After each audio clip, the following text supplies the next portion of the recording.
जैसी उम्र बढ़ने से ब्रेन श्रिंक करता है, इम्पॉर्टेंट साइन है। इसके अलावा हाथ पैर में कंपन आना, जैसे हाथ हैं जो बैठे बैठे इस तरीके से हिलने लग जाए। पार्किंसंस की एक स्टेज होती है। तो पार्किंसंस के बारे में बात है कि पार्किंसंस डिजीज जिस समय आपको दिखती है उससे करीब 10-20 साल पहले उसकी शुरुआत हो चुकी होती है। जब वो डोपामिन नॉर्मल कैपेसिटी से 70% नीचे तक चला गया तब आपको पार्किंसंस डिजीज के सिम्टम्स मिलते हैं। बट पार्किंसंस के पेशेंट्स में डिप्रेशन काफ़ी कॉमन, पॉल्यूशन जैसे कि पेस्टिसाइड्स का एक्सपोजर, जहरीली गैसों का एक्सपोजर, तो ये सारी जो चीज़ें हैं, सेडेंटरी लाइफस्टाइल, पार्किंसंस डिजीज़ को जो प्रोग्रेशन है उसको फास्ट करते हैं और कई बारी ये प्रेसिपिटेटिंग फैक्टर हो। तो कुल मिलाकर के जो दिल्ली एनसीआर वाले हैं वो ज़्यादा जो हैं इसकी चपेट में आने की वो दायरे में रहते हैं, जिस हिसाब से आपने मुझे सिम्टम्स बताए हैं। हम अगर जैसे कुछ बीमारी है और हम टेस्ट कराने जाते हैं और टेस्ट रिपोर्ट्स नॉर्मल हैं क्योंकि पैसा लग गया है, तो कहते हैं कि अरे यार इतना पैसा भी लग गया, कुछ आया भी नहीं। तो ये बहुत कॉमन है और मुझे भी हंसी आ गई। सो बहुत बार पेशेंट्स होते हैं और हम उनका पेट स्कैन कराते हैं जो कि कैंसर के लिए होता है। तो कई बार जब उनका पेट स्कैन बहुत कॉस्टली भी होता है तो जब उनका टेस्ट नॉर्मल आ जाता है, सो दे आर वेरी डिसअपॉइंटेड कि सर पैसे भी लग गया, नॉर्मल आ गया। तो मैं उनको ये कहता हूँ कि आप क्या चाहते थे कि अब इसमें कैंसर निकाला? हाँ, तो 20,000 रुपये लगाएं कम से कम कैंसर तो निकलता है। हम ब्रेन में बहुत मामूली से छोटे से होल करके कुछ इलेक्ट्रोड्स डाल देते हैं और उनको एक बैटरी के हेल्प से लगातार करंट देते हैं। अच्छा सर, मैंने ना जब मैं रिसर्च कर रहा था इसके बारे में तो मैंने कुछ एक आर्टिकल्स और वीडियो जैसे देखे जिसमें कहा गया था कि होम्योपैथी जो है ये अच्छा सा इसको क्योर कर रही है। तो ये जो क्लेम है होम्योपैथी वाला या दूसरे जो प्रैक्टिसेस हैं मेडिसिन के, क्या ये वैलिड है? नहीं, सारे साइड इफेक्ट्स होते हैं। तो लीवोडोपा अगर डोपामीन अगर आप ज़्यादा अमाउंट में लो तो वो साइकोसिस करता है, तो पागल बना सकता है, आपको चीज़ें दिखने लगती हैं, लोग दिखने लगते हैं, तो इतना सब कर सकता है। जस्ट इमेजिन आप नॉर्मल अपना कोई काम कर रहे हैं, आपकी उम्र 60 साल है, उससे थोड़ा सा आप रिटायरमेंट ले चुके हैं और आप सोच रहे हैं कि आप बहुत अच्छी और सुकून भरी ज़िंदगी जिएंगे, सुबह योगा करने जाएंगे, दोपहर में आएंगे, पेपर पढ़ेंगे, खाना खाएंगे, बच्चों के साथ रहेंगे और अपनी लाइफ को आगे इस तरह से जिएंगे। लेकिन जस्ट इमेजिन कि अचानक से आपको ऐसा लगता है कि आपके जो हाथ पैर हैं वो कांपने लगते हैं। तो कई बार हम ये भी सोचते हैं कि भाई उम्र हो रही है तो हाथ पैर कांपना लाजमी है, ये बढ़ती उम्र का एक साइन है, लेकिन ज़रूरी नहीं है। क्योंकि इंडिया में आजकल जो है एक ऐसी बीमारी बुज़ुर्गों में देखने को मिल रही है जो हम सोचते हैं कि वो बुढ़ापे का साइन है, पर वो एक्चुअली बुढ़ापे का साइन नहीं है, वो एक न्यूरोलॉजिकल प्रॉब्लम है। इसका नाम है पार्किंसंस डिजीज़। अभी 11 अप्रैल को जो है वर्ल्ड पार्किंसंस डे भी है, तो उसी मौके पर हम डॉक्टर विनीत बंगा के साथ यहाँ मौजूद हैं। Thank you so much sir हमारे साथ जुड़ने के लिए। Thank you sir. सबसे पहले आप ये बताइए कि जो पार्किंसंस है वो एग्जैक्टली है क्या? मतलब जिसको हम बुढ़ापे का साइन समझ रहे हैं, क्या वो बूढ़े लोगों में ही मतलब ये बीमारी देखी जाती है या बूढ़ों से पहले भी आजकल जनरेशन में हम लोग देख रहे हैं? हाँ, सो पार्किंसंस डिजीज एक न्यूरो डिजेनरेटिव डिसऑर्डर है। अब क्या न्यूरो डिजेनरेटिव बड़ा कॉम्प्लेक्स सा टर्म है। तो न्यूरो डिजेनरेटिव क्या हो गया कि जैसे एज बढ़ने से आपके बाल सफ़ेद हो जाते हैं, चेहरे पे झुर्रियाँ पड़ जाती हैं, ऐसी उम्र बढ़ने से ब्रेन श्रिंक करता है। और ये नेचुरल होता है? हाँ, नेचुरल है, सबके साथ ही होता है। और ब्रेन के अलग अलग हिस्सों के अलग अलग काम हैं। कुछ ऐसे हिस्से हैं जहाँ से कुछ स्पेशल केमिकल्स निकलते हैं, जिसमें से एक केमिकल है dopamine. Feel good hormone. Feel good hormone. तो जो हमारा डोपामीन है that's an positive hormone, as you said, feel good hormone है। तो ब्रेन के वो हिस्से जहाँ से डोपामीन निकलता है वो कुछ लोगों में ज़्यादा जल्दी सिकुड़ जाते हैं, नॉर्मल से उनसे ज़्यादा पेस हो जाता है। तो उसकी वजह से बॉडी में डोपामीन कम हो जाता है और हाथ पैर कांपने लगते हैं। साथ के साथ और लक्षण भी होते हैं जिसमें हम छोटे छोटे बेबी स्टेप्स लेके चलते हैं, बॉडी में अकड़न रहती है, धीमापन हो जाता है, और इसी बीमारी को हम पार्किंसंस डिजीज बोलते हैं। अब यूजुअली जैसे मैंने आपको बोला न्यूरो डिजेनरेटिव डिसऑर्डर है, तो जैसे उम्र बढ़ेगी तभी होने के चांसेस ज़्यादा हैं। तो ज़्यादातर पार्किंसंस डिजीज़ के जो केसेस होते हैं वो 60 के अबव। बट पार्किंसंस डिजीज़ के अराउंड 20 to 30% पेशेंट्स जो हैं वो यंग एज में भी हो सकते हैं, जैसे बिलो 40 या बिलो 20 तक में भी पार्किंसंस डिजीज़ हो सकता है। और मोस्टली जो ये केसेस होते हैं जेनेटिक होते हैं, बट ऐसा आज के टाइम में नहीं है कि पार्किंसंस डिजीज़ 60 के बाद ही होगा और पहले नहीं होगा, तो पहले भी हो सकता है। तो क्या इसमें मतलब जैसे अगर पिताजी को है तो बच्चों को हो सकती है, या फिर जैसे कि आपने कहा कि 20 या 20 से पहले की उम्र में जी, तो अगर माता पिता को नहीं है लेकिन बच्चों को हो गया, इस तरह से भी हो सकता है कि? बिल्कुल। सो हमेशा डिसऑर्डर्स दो टाइप के होते हैं, एक होते हैं ऑटोसोमल रिसेसिव और ऑटोसोमल डोमिनेंट, जो जेनेटिक होता है। तो कुछ जेनेटिक डिसऑर्डर्स ऐसे होते हैं जो हर पीढ़ी में आएंगे, जो हर पीढ़ी में आएंगे ही आएंगे। और कुछ डिसऑर्डर ऐसे होते हैं जो ऐसा ज़रूरी नहीं कि हर पीढ़ी में आए, बीच में 2-3 पीढ़ी में नहीं आए, फिर एकदम अचानक से एक पीढ़ी में आ गए, फिर 2-3 में नहीं आए, फिर आ गए, उनको हम रिसेसिव बोलते हैं। तो ऐसा कोई ज़रूरी नहीं कि जिन बच्चों को हो रहा है उनके माँ बाप को भी हो, और ऐसा भी ज़रूरी नहीं है कि अगर माँ बाप को है तो बच्चों को होगा। सो मोस्टली जो पार्किंसंस डिजीज़ के पेशेंट्स होते हैं, अराउंड 80% मरीज़ जो होते हैं, उनको हम बोलते हैं इडियोपैथिक पार्किंसन डिजीज़। इसका मतलब है जेनेटिक्स से उनका लेना देना नहीं है, वो जेनेटिकली रिलेटेड नहीं होते। वो जैसे किसी को कोई भी बीमारी हो सकती है, माना आपको चश्मा लगने की प्रॉब्लम आ गई, तो उस तरीके से है। लेकिन 20% पेशेंट्स जो हैं उनको जेनेटिक टाइप का पार्किंसंस होता है। तो अगर इंडिया में हम पॉपुलेशन के हिसाब से देखें तो पर 1000 के हिसाब से कितने मरीज ऐसे हो सकते हैं जिनको पॉसिबल मतलब है कि उनमें पार्किंसंस हो सकता है? तो पार्किंसंस डिजीज का जो इंसिडेंस है वो अराउंड 1% या उससे कम है। तो 1 लाख पे एक आध आदमी को होगा पार्किंसंस डिजीज। बट अगर आप ओवरऑल पॉपुलेशन देख लो तो वो बहुत ज़्यादा नंबर हो जाता है, और वो एक बहुत सिग्निफिकेंट नंबर बन जाता है, क्योंकि इंडिया की पॉपुलेशन ही बहुत ज़्यादा है। तो वो जो डिजीज़ बर्डन है वो ओवरऑल प्रिवेलेंस बहुत ज़्यादा हो जाती है। दो इंसिडेंस कम है लेकिन आप प्रिवेलेंस देखेंगे तो बहुत ज़्यादा हो जाएगा, क्योंकि हमारी पॉपुलेशन ही इतनी ज़्यादा है। जी। तो जैसे सपोज करिए कि हमारे माता पिता को या हमारे दादा दादी को किसी को पार्किंसंस हो रहा है, तो सबसे पहले ऐसे कौन से सिम्टम्स हैं जो घर में देख करके हम सचेत हो सकते हैं कि शायद अब हमें अस्पताल जाना चाहिए? स्लोनेस, धीमापन।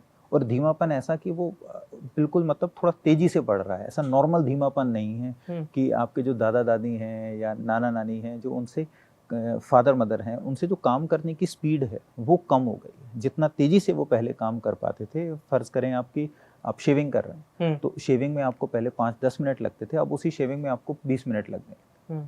तो जो स्लोनेस है, और वो स्लोनेस हर चीज़ में, डेली रूटीन की एक्टिविटीज़ में, खाना खाने से लेके नहाने धोने तक, कपड़े पहनने तक, और चलने फिरने में भी धीमापन हो गया।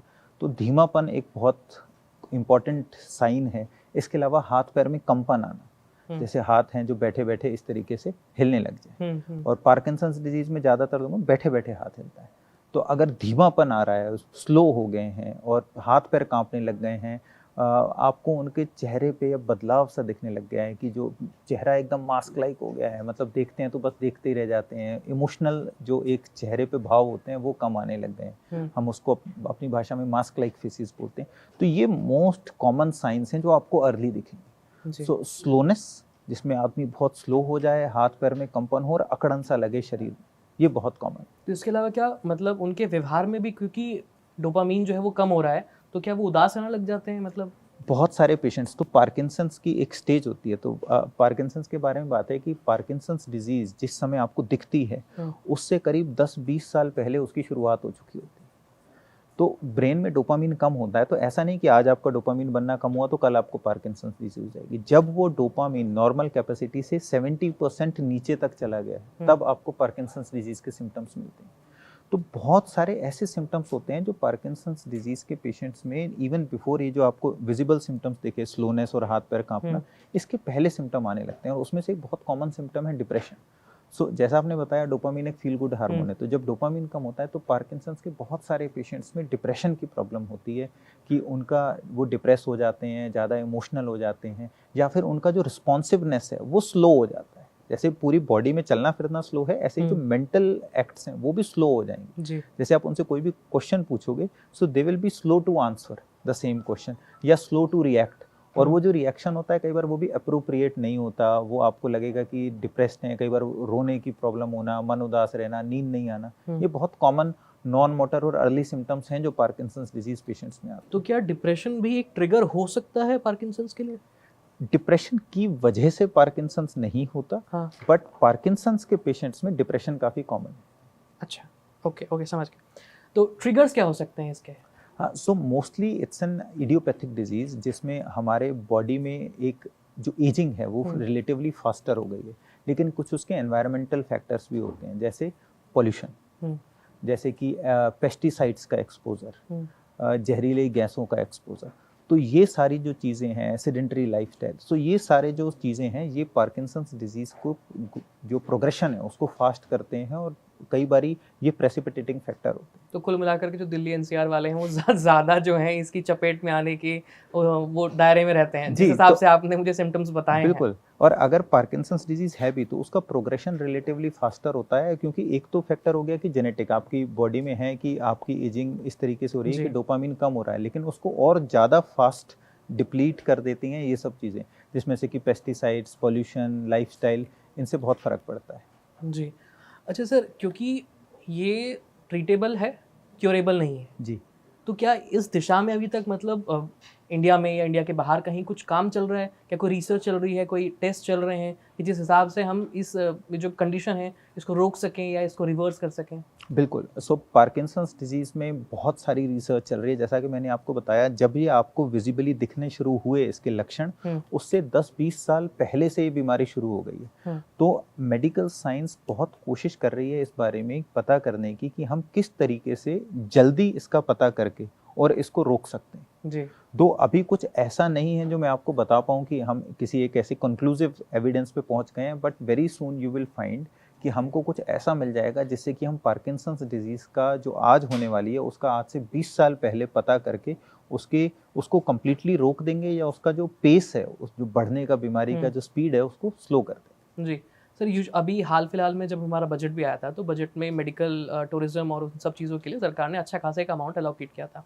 तो क्या गवर्नमेंट की तरफ से कोई इनिशिएटिव चल रहे हैं इस डिज़ीज़ के लिए कि मतलब इस तरह की जो दूसरी डिज़ीज़ेज़ हैं कि उसमें इंडिया की तरफ से रिसर्च आगे आए या हमारे जो साइंटिस्ट हैं, डॉक्टर्स हैं, वो इस फील्ड में काम करें? सो गवर्नमेंट ऑब्वियसली रिसर्च में सपोर्ट करते हैं, but as such treatment wise government का कुछ बहुत ज़्यादा पुश इस तरफ नहीं है, हुँ, बिकॉज ये इतनी कॉमन डिसऑर्डर्स नहीं है, और मोर ओवर ये ओल्ड एज में हो रहे हैं बहुत। और ओल्ड एज में क्या होता है, हम जनरली मान लेते हैं अब तो ओल्ड हो गया, ओल्ड बूढ़ा हो हो गए, गया, हाँ। इन पे कौन ध्यान देगा। हुँ, तो जो ट्रीटमेंट के लिए एक जो फोकस भी होता है वो फैमिलीज का भी उतना नहीं है, जनता का भी उतना नहीं है, तो ऑब्वियसली गवर्नमेंट का तो उस तरफ ध्यान कहाँ ही जाएगा। हुँ, बट ऑब्वियसली रिसर्च के लिए गवर्नमेंट इज पुशिंग कि हम कुछ और रिसर्च करें, and there is a lot of research also. आजकल बहुत सारे नए ट्रीटमेंट ऑप्शंस भी आ गए हैं, बट समहाउ जैसे फॉर एग्जांपल आयुष्मान योजना आप मान लें, तो आयुष्मान योजना में जो पार्किंसंस के कुछ एडवांस ट्रीटमेंट है जिनको हम डीप ब्रेन स्टिमुलेशन बोलते हैं, हुँ, उनके बारे में कुछ बहुत ज़्यादा उसमें मेंशन नहीं है, उनको उतना कवर नहीं किया कवर जाता। नहीं किया गया।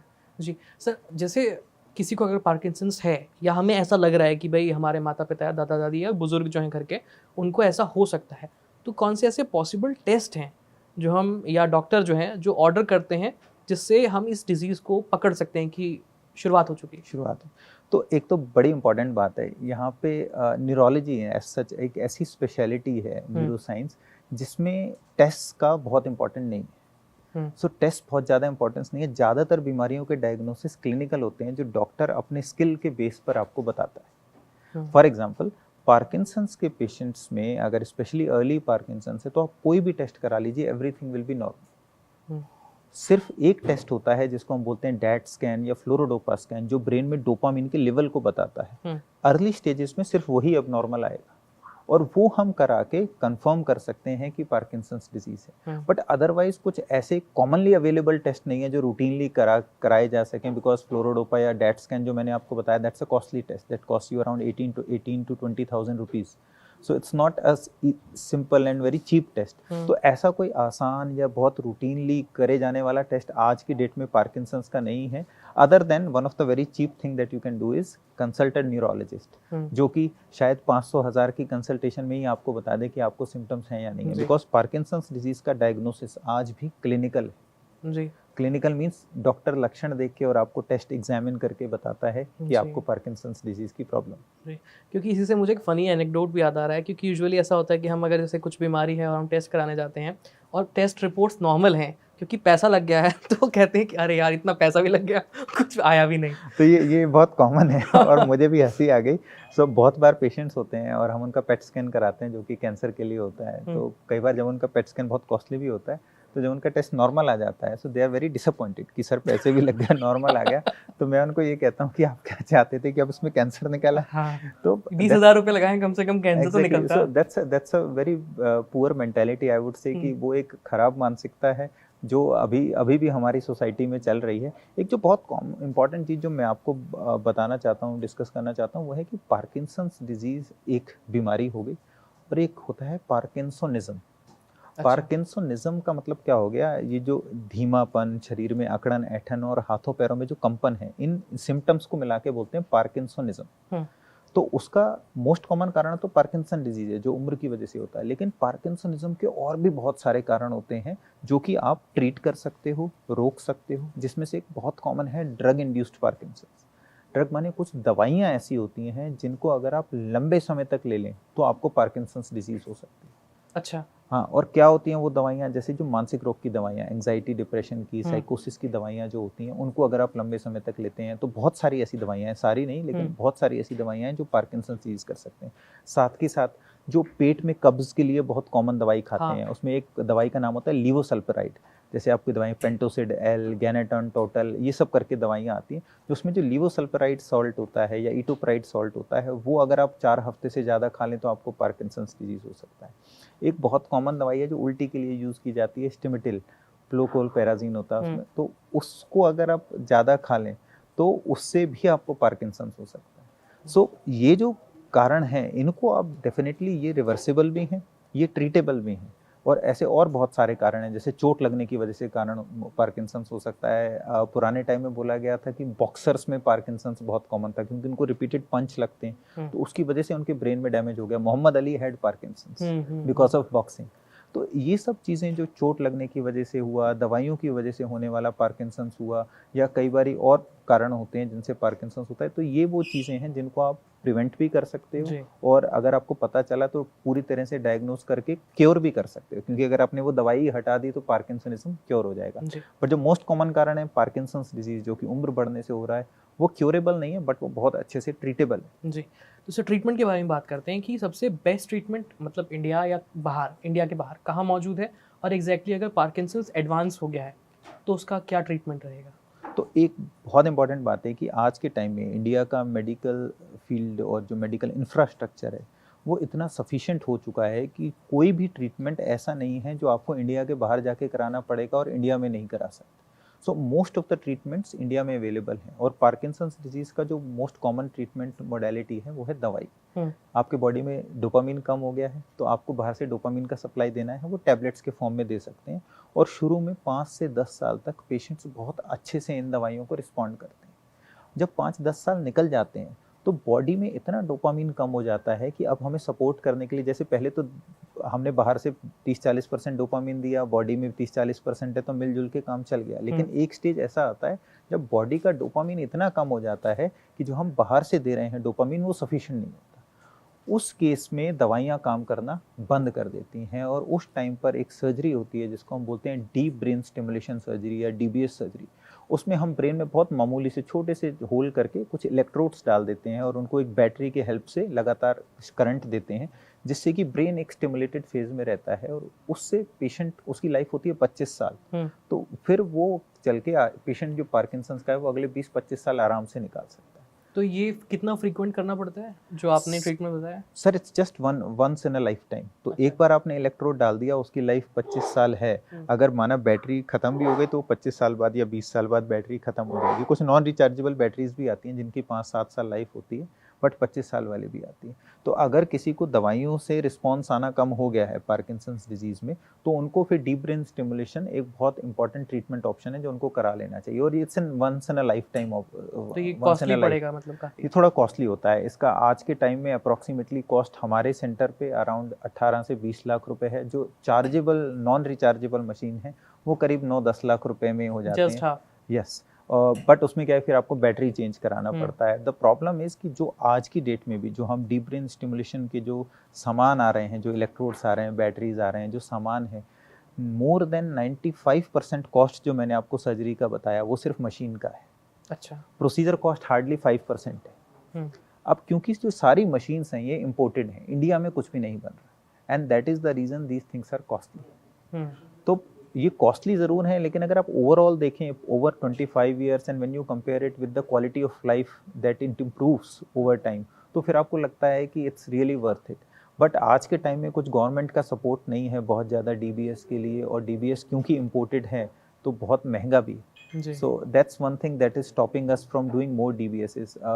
जितने लोगों को आज के टाइम में, अगर आप इंडिया का डेटा लो तो हम 1% से भी कम लोगों को जिनको ज़रूरत है उनका DBS कर पा रहे हैं। 99% से ज़्यादा लोगों को जिनको DBS ज़रूरत है और जो इस ट्रीटमेंट से हेल्प ले सकते हैं, उनका DBS हो ही नहीं पा रहा। The reason is just the cost.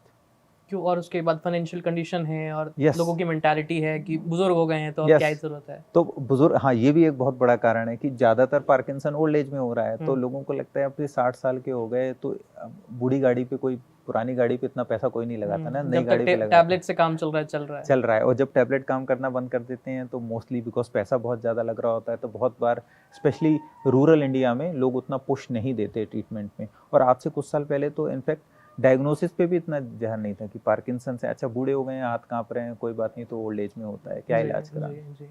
अच्छा सर, मैंने ना जब मैं रिसर्च कर रहा था इसके बारे में तो मैंने कुछ एक आर्टिकल्स और वीडियो जैसे देखे जिसमें कहा गया था कि होम्योपैथी जो है ये अच्छा सा इसको क्योर कर रही है। तो ये जो क्लेम है होम्योपैथी वाला या दूसरे जो प्रैक्टिसेस हैं मेडिसिन के, क्या ये वैलिड है? नहीं। सो पार्किंसंस डिजीज़ का दुनिया में सिर्फ एक ट्रीटमेंट है, लीवोडोपा। और लीवोडोपा अगर होम्योपैथी के थ्रू आप लीवोडोपा दे देंगे तो वो ठीक हो जाएगा। बट वो आप चाहे एलोपैथ में दें चाहे आयुर्वेद में, तो वो तो लीवोडोपा देने से ठीक हो जाएगा। बट आज के टाइम में होम्योपैथी या आयुर्वेद के पास ऐसा कुछ नहीं है जिससे कि पार्किंसंस डिजीज़ रिवर्स कर जाए या ट्रीटमेंट हो जाए उसका। हाँ, कुछ ऐसी चीज़ें हैं जिनको करके आप पार्किंसंस डिजीज़ के प्रोग्रेशन को कम कर सकते हो, but those are not related to homeopathy और आयुर्वेद। तो वो हैं योगा, प्राणायाम, एक्सरसाइजेज, डांस करना, म्यूज़िक वो करना। तो ये सब चीज़ें हैं जो लाइफस्टाइल चेंजेस हैं जो आप कर सकते हैं। बट एज सच आयुर्वेद या होम्योपैथ में ऐसा कोई ट्रीटमेंट ऑप्शन नहीं है जो आज पार्किंसंस डिजीज़ को रिवर्स कर सके, रोक सके या उसको ट्रीट कर सके। तो मतलब जो क्लेम्स किए जा रहे हैं इंटरनेट ये पे मोस्टली फॉल्स हैं, तो जब मैं भी स्क्रॉल कर रहा होता हूँ फेसबुक और इंस्टाग्राम पे तो मुझको बहुत बार आता है पार्किंसंस डिजीज़ को रिवर्स करें आयुर्वेद करा के, होम्योपैथ करा के। So they're all false claims. कई बारी क्या होता है कि यू नेवर नो। आज पुराने टाइम में क्या होता था, होम्योपैथी आयुर्वेद में आपको, अब ये कंट्रोवर्शियल बात है, मुझे पता नहीं कि मुझे बोलनी चाहिए या नहीं बोलनी चाहिए, कि जब आपके पास वो चूरा बना के दे देते हैं, अब उसमें थोड़ी हल्दी, काली मिर्च, अजवाइन, जीरा डाल दिया।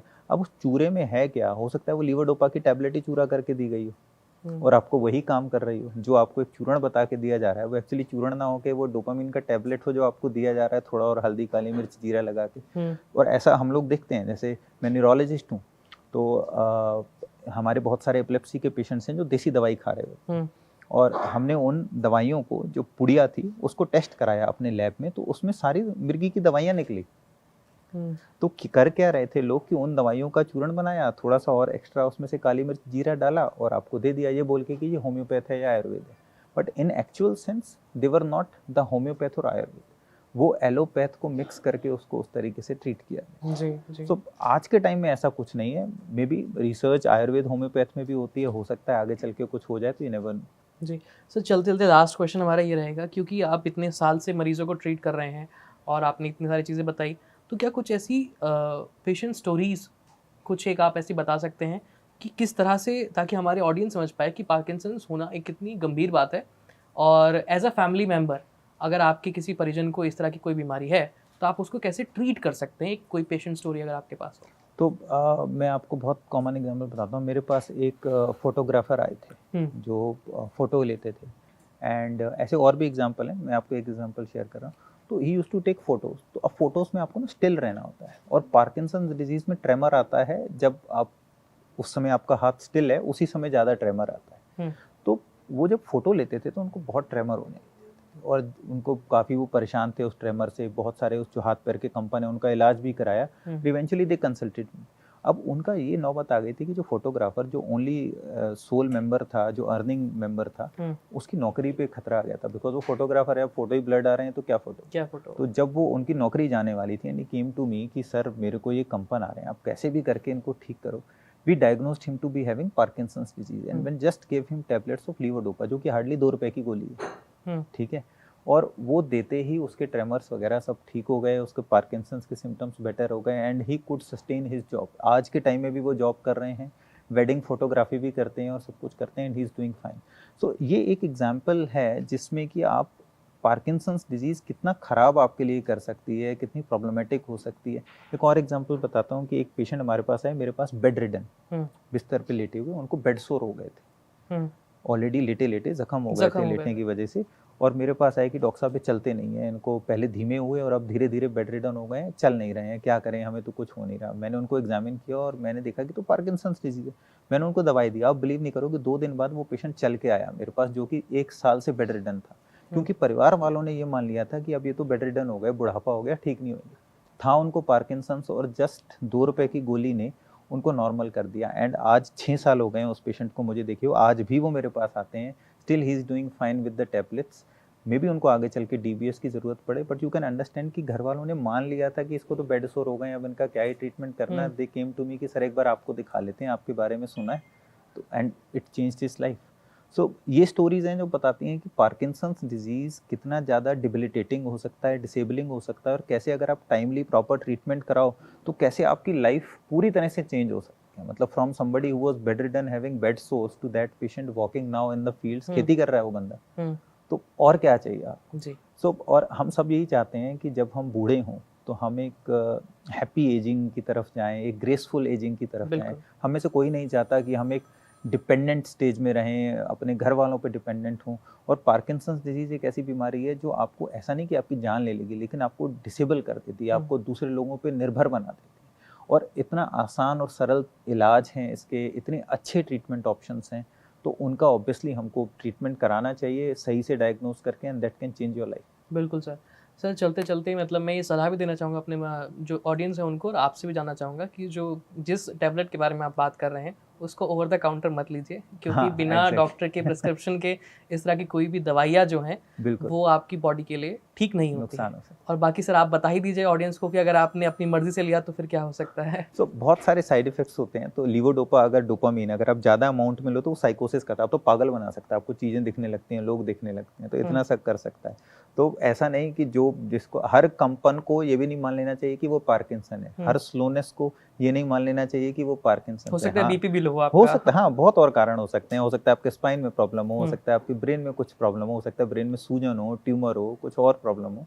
सो इट्स ऑलवेज बेटर कि आप एक डॉक्टर से मिलें। एंड समटाइम्स इट्स आपको जो पार्किंसंस डिजीज लग रही होती है वो कुछ और वजह से हुआ पार्किंसन के सिम्टम है, और वो हो सकता है तुरंत ठीक हो जाए बिना दवाई हो। बिल्कुल। तो इसी के साथ हम इस एपिसोड को, इस वीडियो को यहीं पे समाप्त करते हैं। बाकी अगर आपके परिवार में किसी बुजुर्ग को ऐसा लग रहा है, इस तरह के सिम्टम्स दिख रहे हैं, तो ज़रूरी नहीं कि वो बुढ़ापा हो, वो एक बीमारी भी हो सकती है। तो समय रहते आप किसी अच्छे डॉक्टर के पास जाइए, न्यूरोलॉजिस्ट के पास जाइए, और हो सकता है कि आपके वो बुज़ुर्ग जो हैं वो जल्दी ठीक हो जाएँ और परिवार वापस से जो है खुशी का माहौल। फिलहाल इस वीडियो में इतना ही। इस तरह के और वीडियोज़ और इंटरव्यूज़ देखने के लिए कड़क सेहत के साथ जुड़े रहिए। मेरा नाम है आयुष, मेरे साथ थे डॉक्टर विनीत बंगा। धन्यवाद।